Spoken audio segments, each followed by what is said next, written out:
Welcome to వైలు. నేను మీ Zakir Hussain. So కర్ణాటకలో ముఖ్యమంత్రి చేంజ్ అయ్యే ఛాన్సులు ఎక్కువగా అనిపిస్తున్నాయి. సో దీని గురించి డిస్కస్ చేద్దాం. ప్రస్తుతం మనతోటి సీనియర్ జర్నలిస్ట్ సిఎస్ రావు గారు ఉన్నారు. వెల్కమ్ చెప్పేద్దాం. హలో సార్, నమస్తే. నమస్తే. కర్ణాటకలో సీఎం చేంజ్ అయ్యేంతగా అసలు ఏమైంది సార్? అసలు గత కొన్ని రోజులుగా కర్ణాటకలో ముఖ్యమంత్రి మారబోతున్నారు. సిద్ధరామయ్యని మార్చేసి ఆయన ప్లేస్లో డికే శివకుమార్ గారిని ముఖ్యమంత్రి చేయబోతున్నారు అనేటువంటిది బాగా వినిపిస్తుంది. దానికి చెక్ పెట్టేలాగా సిద్ధరామయ్య ఢిల్లీ వెళ్ళారు.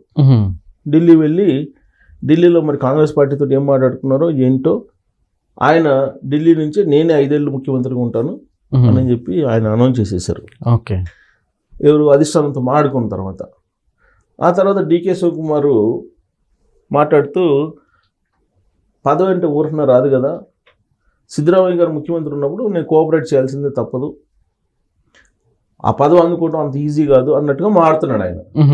ఇప్పుడు క్యాడర్కి తాజాగా ఆయన ఏదో మీటింగ్ పెట్టాడు. ఓకే, డిప్యూటీ సీఎం హోదాలో. ఇప్పుడు డిప్యూటీ సీఎం కర్ణాటకకి మీటింగ్ పెట్టి అక్కడ అడ్వకేట్స్ తోటి మీటింగ్ పెట్టినప్పుడు కొన్ని కుర్చీలు ఖాళీగా ఉన్నాయంట. ఖాళీగా ఉంటే ఒక సెటైర్ వేశారు, ఖాళీగా చైర్స్ ఉన్నప్పుడు కూర్చోండి, ఒకసారి చైర్ జారిపోయిందంటే మన కుర్చీ దొరకడం చాలా కష్టం, కాబట్టి మీ ఇమీడియట్గా దొరికిన కుర్చీలో కూర్చోండి అని చెప్పి అన్నాడంట. దాంతో సో సీఎం కుర్చీ గురించే ఈయన మాట్లాడాడు ఇండైరెక్ట్గా.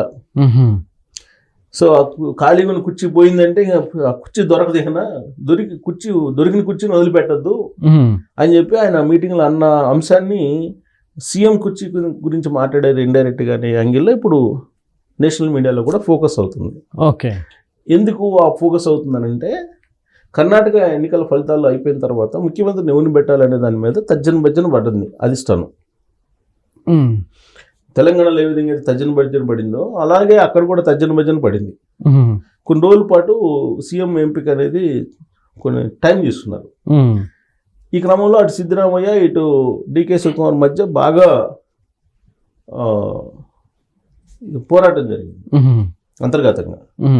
అప్పుడు ఒక ఒప్పందానికి వచ్చారని చెప్పి అప్పట్లో వచ్చిన న్యూస్ ఏంటంటే, first 2.5 years Siddaramaiah, next 2.5 years Shivakumar అనేది ఒక ఒప్పందానికి వచ్చారు.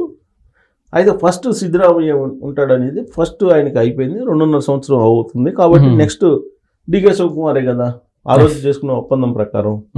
దానికి ఓకే చెప్పాడు ఈయన డికే శివకుమార్. ఇప్పుడు ఏమంటున్నారు, తూచ్ అదంతా నేను 5 సంవత్సరాలు అంటున్నాడు ఆయన. ఓకే, బహుశా ఆ యాంగిల్లో ఇప్పుడు కుర్చీ దొరికినప్పుడే నువ్వు పట్టుబట్టి తీసుకోవాలి ఆ కుర్చీని, నువ్వు ఆ జారు విడిస్తే దొరకదు కూర్చోడానికి అని చెప్పి ఈ యాంగిల్లో ఆయన మాట్లాడి ఉంటాడు అనేది ఒకటి వినిపిస్తుంది ఇప్పుడు. ఓకే, సరే, డికే శివకుమార్ అనే అతను ట్రబుల్ షూటర్. ఇవాళ కాంగ్రెస్ పార్టీ అధికారంలో ఉంది కర్ణాటకలోనంటే only because of DK Shivakumar. Okay, అతను మాస్ లీడరు, దాదాపు 10 సార్లు గెలిచినట్టున్నారు. సో ఎక్కువ సార్లు గెలిచాడు, వరుసగా గెలుస్తూ వచ్చాడు ఆయన. ఓకే, 7 సార్లు 10 సార్లు గెలిచాడు ఆయన. కరెక్ట్గా నాకు ఎన్నిసార్లు అనేది కరెక్ట్, దాదాపు 7-8 పైగా గెలిచాడు. Okay, so number of times గెలిచాడు. సీనియర్, ముఖ్యమంత్రి పదవిని అందుకోలేకపోతున్నాడు. కారణం ఏంది, సిద్ధరామయ్య లాబింగ్ చేస్తున్నాడు అధిష్టానం దగ్గర, సీనియర్ పొలిటీషియన్, ఆయన కూడా లాబింగ్ చేస్తున్నాడు. ఆయన ఒక సామాజిక వర్గానికి బలమైనటువంటి లీడర్. ఓకే, ఆ సామాజిక వర్గానికి కాదని డికే శివకుమార్కి ఇవ్వలేని పరిస్థితి. డికే శివకుమార్ సామాజిక వర్గం కూడా బలమైనదే, కాకపోతే దీనికంటే కూడా సిద్ధరామయ్య సామాజిక వర్గం బలమైనటువంటి సామాజిక వర్గం. కాబట్టి సిద్ధరామయ్య పైగా సీనియర్ పొలిటీషియన్, అంతకుముందు ముఖ్యమంత్రిగా చేశారు, అనుభవం ఉన్నటువంటి లీడర్. సో కాబట్టి ఇలాంటి పరిస్థితుల్లో ఇప్పుడు కర్ణాటకకు సంబంధించి ముఖ్యమంత్రిని మార్చడం, ఒకవేళ మారిస్తే గవర్నమెంట్ పడిపోతుందేమో అనేటువంటి సందేహాలు ఉన్నాయి. సో ఇలాంటి పరిస్థితుల్లో దాన్ని ప్రస్తుతానికి వాయిదా వేశారు. 5 ఏళ్ళు సీఎం నేనే అంటున్నాడు సిద్ధరామయ్య. ఓకే, కాకపోతే బీహార్ ఎన్నికలను దృష్టిలో పెట్టుకొని, తమిళనాడు ఎన్నికలను దృష్టిలో పెట్టుకొని ఇది టెంపరీగా పోస్ట్పోన్ చేశారు అంటున్నారు. ప్రధానంగా బీహార్ ఎన్నికల్ని దృష్టిలో పెట్టుకునే పోస్ట్పోన్ చేశారు అంటున్నారు. బీహార్ ఎన్నికల్లో కాంగ్రెస్ పార్టీ కనుక పూర్తి మెజార్టీతో ప్రభుత్వాన్ని ఏర్పాటు చేయగలిగితే అక్కడ ఓకే కర్ణాటకలో అధికార మార్పిడి ఉంటుంది, తెలంగాణలో కూడా అధికార మార్పిడి ఉంటుంది అంటున్నారు. అంటే ఎట్లా సార్? ఇప్పుడు కాంగ్రెస్ పార్టీ అధిష్టానం బలంగా లేదు, దేశవ్యాప్తంగా బలహీనంగా ఉంది. ఏ రాష్ట్రంలో కూడా లేదు. ఇప్పుడు ప్రధానంగా పెద్ద రాష్ట్రాలు 2 కర్ణాటక తెలంగాణలో తప్ప మిగతా పెద్ద రాష్ట్రాల్లో ఎక్కడా కూడా కాంగ్రెస్ పార్టీ అధికారంలో లేదు. సో బలహీనంగా ఉంది.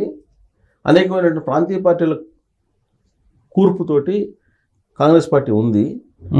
కన్సూమర్లో ఢిల్లీ పీఠం కనిపించట్లేదు వాళ్ళకి. అందుకోగలమా లేదా అనేటువంటి సందేహం వాళ్ళని వెంటాడుతుంది. ఇలాంటి పరిస్థితుల్లో ఉన్నటువంటి రాష్ట్రాల్లో డిస్టర్బ్ చేశారనుకోండి, అది కూడా పోతుంది కదా, మరింత బలహీన పడతారు కదా. కాబట్టి ఇప్పుడు డిస్టర్బ్ చేయడం అనవసరం. ఎప్పుడైతే అధిష్టానం బలపడుతుందో అప్పుడు మార్దాం అనుకుని ఉండొచ్చు వాళ్ళు. ఎందుకంటే ఇప్పుడు బీహార్ ఎన్నికల్లో కాంగ్రెస్ పార్టీ పూర్తి మెజార్టీతో అధికారంలోకి వచ్చినప్పుడు కాంగ్రెస్ పార్టీ చాలా గ్రాఫ్ పెరుగుతుంది.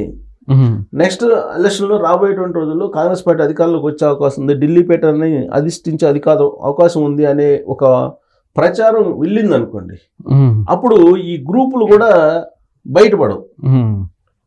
ఇప్పుడు సపోజ్ సిద్ధరామయ్యని తీసేసి డికే శివకుమార్కి ఇస్తే సిద్ధరామయ్య బీజేపీలోకి వెళ్ళాడుగా. ఇప్పుడు కాంగ్రెస్ పార్టీ అధిష్టానం మళ్ళీ బలంగా ఉంది, మళ్ళీ అధికారంలోకి వస్తుంది అనే నమ్మకం ఉన్నప్పుడు వీళ్ళు అంత తొందరగా ఇంకో పార్టీలోకి వెళ్ళరు. ఎప్పుడైతే అధిష్టానం బలహీనంగా ఉంటుందో అప్పుడు వీళ్ళు అవతల వాళ్ళు వైపు వెళ్ళి జట్టు కట్టే అవకాశం ఉంది. అందుకే ఇప్పుడు సమీప భవిష్యత్తులో బీహార్ ఎలక్షన్స్ ఉన్నాయి. బీహార్లో కాంగ్రెస్ పార్టీ అధికారంలోకి వచ్చే అవకాశం ఉందని చెప్పి క్లియర్ ఇండికేషన్స్ ఉన్నాయి ఇప్పటివరకు యాజ్ ఆఫ్ నౌ. ఇప్పుడు ఉండేటువంటి పరిస్థితులు అక్కడ నితీష్ కుమార్ ముఖ్యమంత్రిగా ఉన్నారు. పార్టీలు అనేక సందర్భాల్లో మారారు. ఆయన వెటరన్ పాలిటిషియన్, ఆయనది అయిపోయింది జమానా. ఆయన మీద వ్యతిరేకత వచ్చేసింది పబ్లిక్లో కూడా.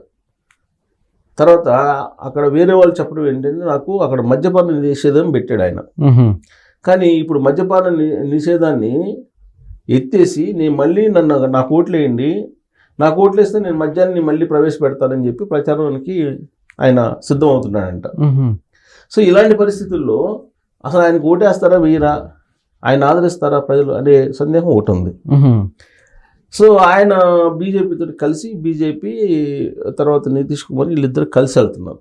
ఓకే. సో వెళ్తున్నప్పుడు ఆ రెండు పార్టీలను ఆదరిస్తానంటే ఇప్పుడు ఈయన మీద ఉన్నటువంటి వ్యతిరేకత ఏదైతే ఉందో నితీష్ కుమార్ మీద, అది అధికారంలోకి తీసుకురానివ్వదు. అక్కడ కాంగ్రెస్ పార్టీకి ఫెచ్చింగ్ అయ్యే అవకాశం ఉందని అంటున్నారు. ఓకే. సో కాంగ్రెస్ పార్టీ అక్కడ అధికారంలోకి పూర్తి మెజార్టీతో వస్తే ఇంకా కాంగ్రెస్ పార్టీ కాంగ్రెస్ పార్టీ గాలి దోలుతుంది దేశంలో అనేటువంటి ఒక మెసేజ్ వెళ్ళిపోతుంది. ఎలాగో కర్ణాటకలో కాంగ్రెస్ పార్టీ అలైడ్తో ఉన్న డిఎంకే ఎలాగో అధికారంలోకి వచ్చే పరిస్థితులు కనపడుతున్నాయి. ఓకే. సో ఈ రెండు రాష్ట్రాలను కైవసం చేసుకుంటే కాంగ్రెస్ పార్టీ అధిష్టానం బలపడుతుంది. అప్పుడు వాళ్ళు ఏ నిర్ణయం తీసుకున్నా కానీ ఇక్కడ డిస్టర్బ్ కాదు. అక్కడ బలహీనంగా ఉండి పైన కింద నిర్ణయాలు తీసుకుంటే బలహీనపడే అవకాశం ఉంది, మరింత బలహీనపడే అవకాశం ఉంది. వాస్తవంగా తెలంగాణలో కూడా ముఖ్యమంత్రిని మార్చాలనే ప్రయత్నం జరుగుతుంది. దానికి సంబంధించి ఈ మధ్యగా సర్వేలో రిపోర్ట్ తీసుకున్నారు. సర్వే రిపోర్ట్ తీసుకుంటే ఏంటి, రేవంత్ రెడ్డి గారు కాకుండా ఇంక ఎవరిని పెట్టా సరే ప్రభుత్వం నిలబడదు అనేటువంటి రిపోర్ట్ వచ్చింది అధిష్టానం దగ్గరికి. దాన్ని బేస్ చేసుకుని తాత్కాలికంగా విరమించుకున్నారు ముఖ్యమంత్రి మార్పు అనేది. రేవంత్ రెడ్డి గారే కొనసాగుతున్నారు. అయితే భవిష్యత్తులో కూడా ఈయన 5 సంవత్సరాలు ఉంటారంటే చెప్పలేము. అది కాంగ్రెస్ పార్టీ అధిష్టానం తీసుకునే నిర్ణయం ఎలా ఉంటుందో చెప్పలేము. సిఎల్పి లీడర్ని మార్చేసి సిఎల్పి లీడర్గా XYZ ఎంపిక అయ్యారని చెప్తే మనం చేయగలిగేది ఏం లేదు కాంగ్రెస్ పార్టీలో ఉండేటువంటి వాళ్ళు. కాబట్టి ఇప్పుడు యాజ్ ఆఫ్ నౌ అయితే మాత్రం కాంగ్రెస్ పార్టీ అధిష్టానం బలహీనంగా ఉంది కాబట్టి ఈ ప్రభుత్వాన్ని కదిలించడానికి ధైర్యం చేయలేకపోతుంది. కాకపోతే ఇది పర్మనెంట్గా ఉండే వాతావరణం కాదు, ఎప్పుడైనా మారచ్చు. డికే శివకుమార్ నిరంతరం సీఎం కావాలని ప్రయత్నం చేస్తూనే ఉన్నాడు. ఇక్కడ బట్టి విక్రమార్క గారు కూడా ప్రయత్నం చేస్తూనే ఉన్నారు. అలాగే ఉత్తమ్ కుమార్ రెడ్డి గారు ప్రయత్నం చేస్తూనే ఉన్నారు ముఖ్యమంత్రి కావాలని. ఎప్పుడు ఏదైనా జరగచ్చు. ఇప్పుడు సోనియా గాంధీ గారి ఇష్ట ప్రకారం అయితే ఉత్తమ్ కుమార్ రెడ్డి గారు ముఖ్యమంత్రి కావాలి ఈ పాటికి, బట్టి విక్రమార్క గారు కావాలి ఈ పాటికి. అంటే వీళ్ళు పోయి అక్కడ ప్రయత్నాలు చేస్తున్నారు. డిప్యూటీ సీఎంగా ఉన్నారు కదా ఇక్కడ. సో కాబట్టి నిరంతర ప్రయత్నాలు చేస్తూనే ఉంటారు కాంగ్రెస్ పార్టీలో. ఒక ముఖ్యమంత్రి ఉండగానే మిగతా వాళ్ళు ఆ పదవిని ఆశిస్తూ ప్రయత్నాలు చేస్తూనే ఉంటారు. కాకపోతే కాంగ్రెస్ పార్టీ అధిష్టానం బలంగా ఉన్నప్పుడు ఇమీడియట్గా చర్యలు తీసుకున్న తర్వాత, బలహీనంగా ఉన్నప్పుడు తీసుకోలేని పరిస్థితుల్లో యాజ్ ఆఫ్ ను అధికారం మార్పిడి ఉండకపోవచ్చు. Okay sir, thank you.